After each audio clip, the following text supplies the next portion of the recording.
So this research, from my perspective and the perspective of a lot of people, of everybody on the clinical panel, is exciting for a lot of reasons. The main one that is most important to me is probably that even though this research is data-driven, it uses a lot of bottom-up methods.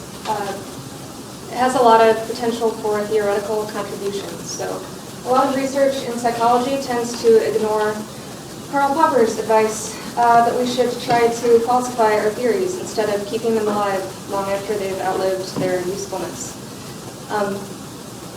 And I think that's something that people don't often think about when they think about psychology research that's being done by computer scientists. They don't think that it's necessarily very theoretical, but even though it's data-driven, it has a lot to add in terms of both helping us get rid of outdated theories as well as helping inspire new theories and new hypotheses. It's also a very novel approach with a lot of novel data. So one thing that I think has been a lot of psychologists and behavioral scientists acknowledge has been dragging down both social psychology, personality psychology, and clinical psychology is this over-reliance on self-reports, so survey data, which can be limited in a lot of ways that I don't have time to go into now, as well as over-reliance on what Klaus Fiedler called voodoo experiments.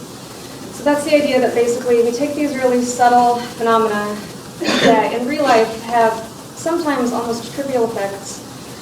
We develop theories and hypotheses about them. You design experiments so that these very subtle phenomena are magnified.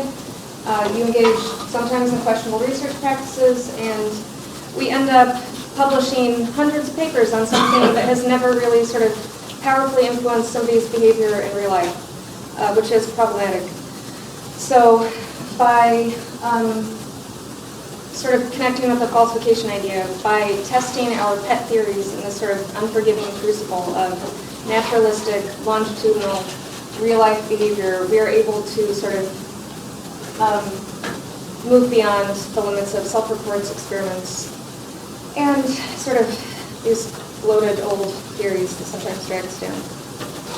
There's a lot of, this research also has a lot of potential for, like I said, motivating new experiments, so it's not just about sort of finding patterns in data and then stopping there. It can motivate new research, prospective experiments, as well as sort of archival experiments in the existing data.